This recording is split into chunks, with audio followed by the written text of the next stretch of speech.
Hello,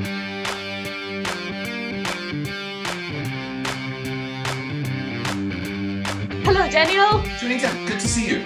Good to see you too. Always good to see you. I love our chats whenever we are privileged enough to have them.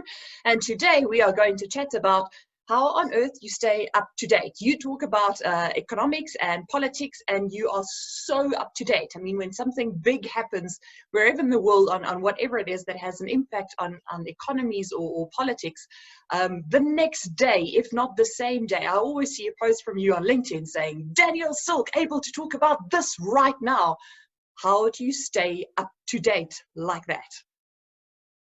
Well, Juanita, that the big challenge in normal times is maintaining some control over the quantity of information from credible sources. And I do stress those two words, quantity and credible. There's a lot of misinformation in general in the world.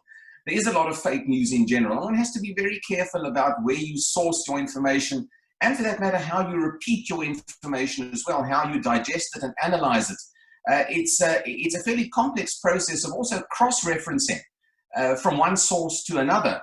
So in this particular instance, where I think we've all been, shocked into not only the circumstances that we find ourselves in, but the amazing amount of data and analysis coming out on a minute-by-minute basis. I mean, like many of us, I have a Twitter feed, and I subscribe to probably just over, I think it's about nearly 1,000 different news sources. Now, if you go to Twitter and you key COVID, sorry, Juanita?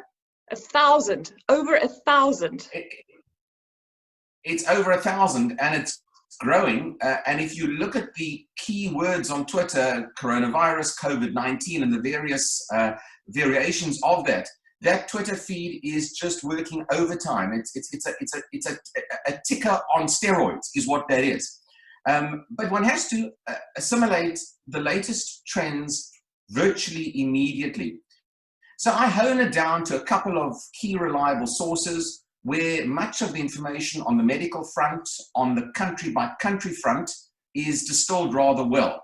And I must say, for those of you watching, not everybody has a subscription, but some of these sites have got hand up their coronavirus coverage for free. So for example, the New York Times has a very good free update with very good graphics that anybody can use. And the Financial Times as well from London has a assimilation of data, country by country data, our world in figures, our world in numbers, also a great source for those interested. But it is difficult because what I like to look at clearly is the trends of the virus itself going forward. Do we discern any trend towards either a worse or better prediction as it happens? And that means watching many countries of the world on a 24/7 basis. And I try to do that, but it can be overwhelming at times, I must admit. That's the thing about the overwhelm as well. I mean, in normal times, as you said, I set my Twitter feed as well and my LinkedIn feed, but for very specific and for different purposes. So LinkedIn is I follow people and groups and so on for thought leadership to get their opinions on what is happening, to gauge the mood of the various stakeholder groups involved in something. And on Twitter, I then follow specific news sites for things that ties into the decisions that I need to make. And it's, as you said, the amount of things you have to go through takes an incredible amount of time. But I've found that having them in social media, rather than having to read through all of the papers and go do a Google search and go through websites, having those being aggregated into my social feeds does help. And the filter that I use when I need to make business decisions is that connection to the purpose. What is my business supposed to do, or the company I'm advising on? What's it supposed to do? What are we supposed to focus on? And that helps me to filter out the noise, the interesting news, but the not necessarily helpful for this second. Do you have a similar process that you follow to tie whatever you read, whatever you filtered, whatever you verified, into what you speak about and what you keep us updated about? Well, I do. Look, it's not that different from, pre-coronavirus times. I think there's there's BC now, before the virus, and hopefully there'll be AD after the disease. But in the hopefully very BC quickly as environment, well. economic trends, and hopefully very quickly. But in the economic environment, when you're looking at data all the time, data does change. So it's not something that I'm not used to. It's not something that's particularly unusual. It's just that the quantity of information and the change that we all have to deal with in terms of assimilating data has really been put on steroids. It's quicker than it has been before. So just in terms of monitoring the amount of cases per day of coronavirus around the world, looking at those trend lines, those figures are updated all the time.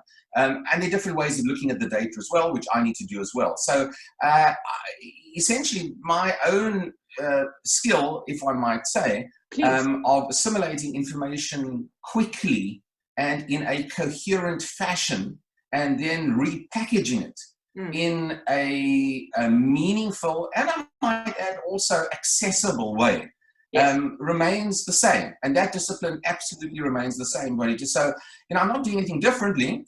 It's just that I think that the trend lines chop and change. The variables are absolutely enormous. And of course, it's an issue of life and death.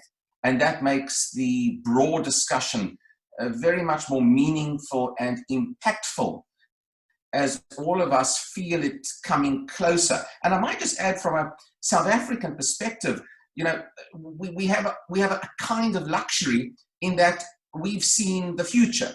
The future is 3 or 4 weeks away in Italy or in Spain. Now, it's sometimes good to see the future. It's sometimes frightening to see the future before your eyes as well. And we now can see what has been done in Spain and Italy, which has worked and hasn't worked. It gives us, we can buy a few weeks. And those few weeks are going to be critical, because if they save X amount of lives, that seeing the future will be of value to us. In terms of delivering the bad news on what the future is, I agree. From a South African point of view, we're often very lucky. Even from a tech point of view, we see what the trends are, we see what the uptake is, we see what the response is, we know what decisions to make, and most probably how those decisions will be received, and also how to put our unique South African flavor on it. But when it's really bad news, because once we come out of this major crisis, there's going to be a phase of restarting and rebuilding again. And then we're going to have a future again to look to the rest of the world, but we're also going to have lessons. And it's really easy to be overly optimistic and overly positive. And I myself tend to be a naive optimist very often. So it's easy to say, let's just keep hope, let's rebuild this. But what about if there's bad news? I know from watching your keynotes and hearing you speak that you don't shy away from bad news, but you've got this amazing capability to package bad news in a way that, as you said, is accessible, that doesn't just spike the fear response and make people not listen. How do you package that type of news, the harsh realities, so that people listen and understand, and is just not shattered by the news? I think for anybody working from South Africa, we've all become used to a degree to assimilating bad news and packaging it in a way that is accessible and not too frightening. And this isn't really that different currently. My own view is that the reality is important, but it doesn't matter what the issue is. There will be a light at the end of the tunnel, and we will come out of this. In the time frame is unclear. There are far too many variables at the moment to even make any real prediction on it. But we could see this position lasting for a number of months and then some. And on the basis of that, I think one has to look, as we move through the crisis in its various stages, we have to look at changes in the perceptions of citizens. We have to look at the rescue efforts that business are going to put in place in order to protect their employees in particular. And the big threat really in the South African situation is a further rising of unemployment. I mean, this is something we certainly don't need given our elevated levels of unemployment. And we will therefore see substantial pressure both on business to come to the party to protect their employees as much as possible over the next number of months. And obviously, we're going to see substantial pressure on the state to provide the necessary funds to allow South Africans to carry on as normal an operation as possible until things settle. So there's huge impact coming on the ability of business to withstand this current crisis. And there are some businesses, obviously, that are going to be more impacted than others. Those businesses that require physical footfall, for example, whether it's in the travel and leisure industry, whether it's in the retail sector, whether it's in the eventing business as well. That's where I think the real hard times are going to be felt. But look, it is a black swan incident. It's something that there are all sorts of black swan incidents that can occur. So just explain black swan. So from a risk management, I've heard this from the Institute of Risk Management as well, black swan, and we see a lot, but in simple Daniel terms, what is a black swan event? It's an unplanned catastrophe is what it is. An unplanned, you can describe it for hours on end. And this is an unplanned catastrophe. And it's happened at particularly rapid speed. Yeah. And what always interests me is, and that's part of the problem, is the speed of this. So you haven't really had adequate warning to prepare yourself, whether you're an individual, in terms of what savings and what bridging finance you would need to carry yourself over the next 6 months, let's say, and businesses certainly haven't expected this. Every year, Juanita, the World Economic Forum meets in Davos, and they list the top risks in the world. And for the last few years, the top 2 risks in the world have been the nuclear arms race, which continues to be a risk to global security, and obviously the environment, global warming, and the effects on the planet. Yes. But very few have concentrated on a possible pandemic. So we've seen this injected into our environment. And I have to say, we have to manage it. And the positive aspect, and I think that's what you sort of allude to, the positive aspect is, like any crisis, you have to manage this as best as possible. You're not going to eradicate it yourself. There's a collective involved here. And I think as a collective, it does offer us some chance of improving relationships. Now, these are the relationships between businesses and their clients. It's the relationships between governments and their citizens. But we are learning as we go. I mean, I don't think you can really apply textbook graduate school of business case studies to this, to be perfectly honest, and they will be written for years once we come out of this. But once we come out of it, and that is too late. At the moment, all you have is gut feel, and that's where entrepreneurs maybe have a one-up to traditional large corporates, where entrepreneurs have had to rely on their gut feel, on their street smarts, on information that is coming at them at a very, very rapid speed, and their own skill to assimilate and repackage and make business decisions based only on the information available, not the case studies, not the past. So is it fair to say, well, in my view, it's fair to say that entrepreneurs are in a better position at the moment to be agile, to work together, to collaborate, to find different solutions than necessarily the big corporates everybody seemed to be looking to for the rescue plan is. Your view?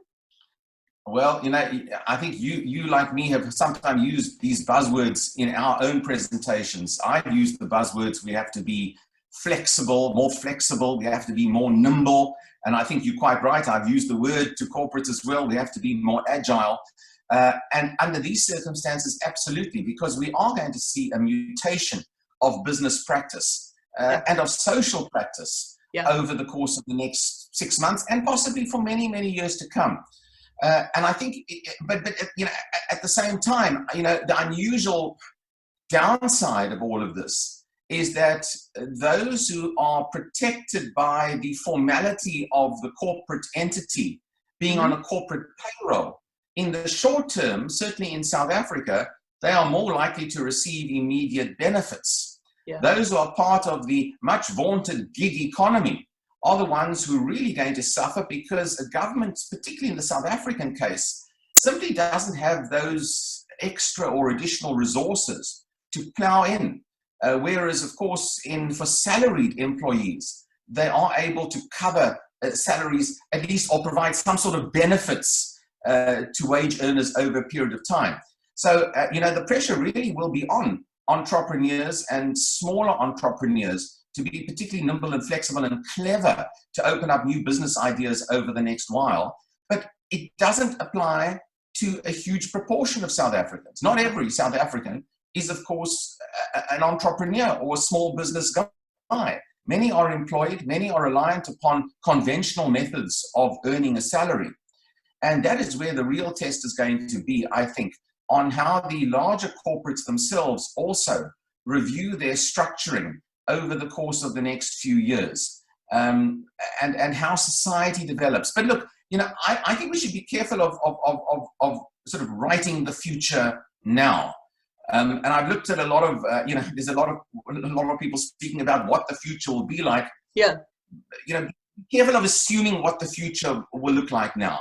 The immediate issue for all of us is to at least protect ourselves as best we can for in terms the next of health 6 or months. economics. On both levels, and that's why the issue of social distancing, however long that may last, is going to remain, I think, very important, but very difficult in a country like South Africa, where you've got huge discrepancies in wealth and huge physical discrepancies in how people live as well. And there's a challenge there, and there's a challenge for countries. And the real issue of interest to me, of course, is to speak on a macro level, how countries are going to change policy over the course of the next number of years. Does this make countries more willing to embark upon large social spending programs? Do we become more socialist, to use a bad term, as a result of this, where the state is going to be relied on much more in future to provide that umbrella and that cover for citizens?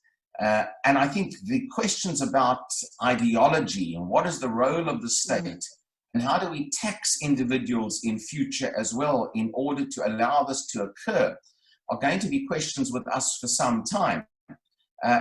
And those are the areas that really interest me. And I must just say, Juanita, what's really interesting from a South African perspective, clearly, is that we have, this is the last thing we need as a country like South Africa. Yeah. We are going to be headed into a prolonged recession here, along with much of the rest of the world, but we were already in a recession. So it's a double whammy for South Africa currently. And the issue will be to see whether we also are able to reprioritize as a country how we spend our money. Do we spend it on big ticket, ideologically motivated projects, or do we become a lot more realistic in where cash has to be spent to kickstart and recover this economy?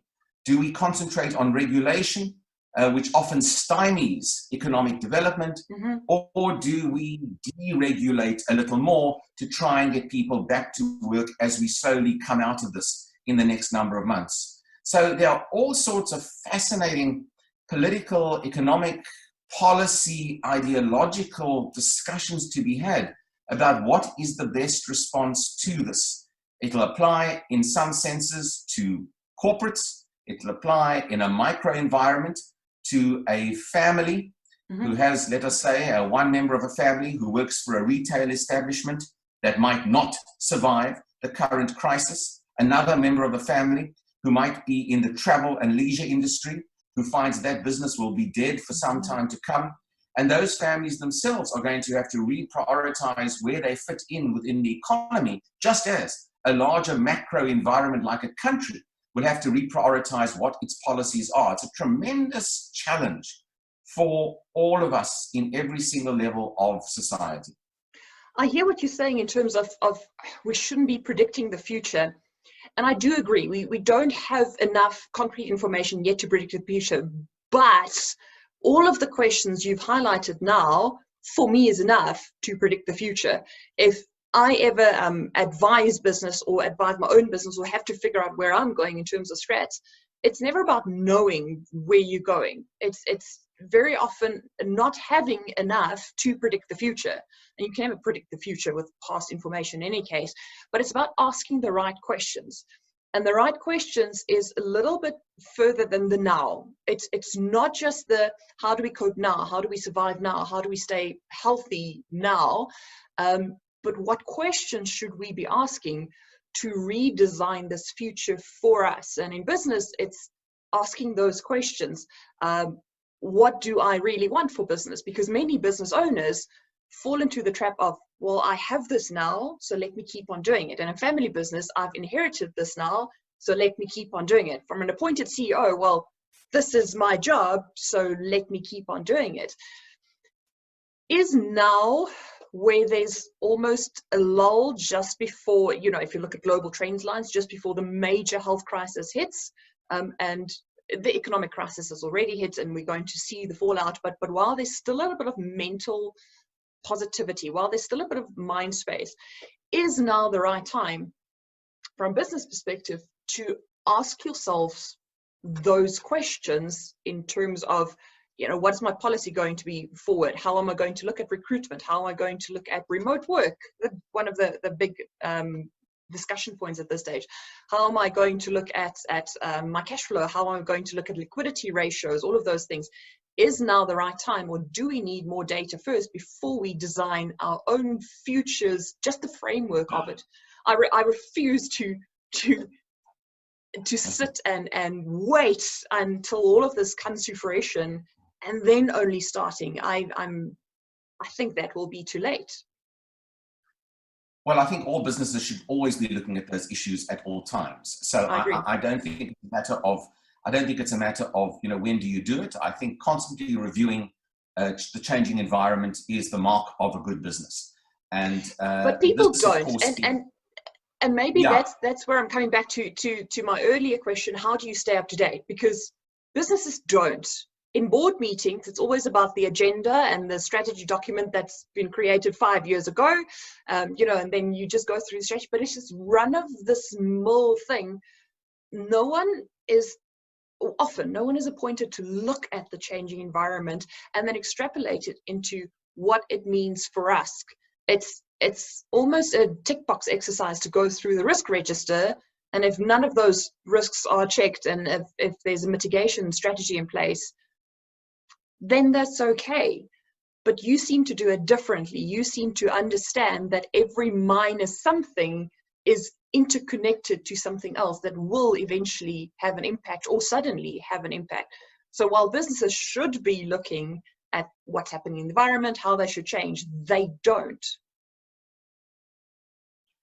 Look, I'm not sure whether I totally agree on the issue that businesses don't. I mean, if you look at particularly the retail sector over the last few years, how they have adapted to online trade. Some have done it better than others, mind you, and some have been very slow in adapting, and those are the ones that have fallen by the wayside. But we have seen business embrace technology and connectivity over the last number of years, and they have adapted their model quite substantially. One of the issues that I think business is going to be grappling with, particularly in the sort of bigger corporate side and perhaps even in the medium-sized enterprise, is this issue of the security of supply chains. How do you secure supply chains in a world in which, if you rely upon one geographical jurisdiction or one country to supply you with goods and something goes wrong in that particular country, how do you manage to find alternatives quickly? And in the future of business, I would argue we will have perhaps, and I only say perhaps, many more decentralized supply chains away from, let us say, the Chinas of this world.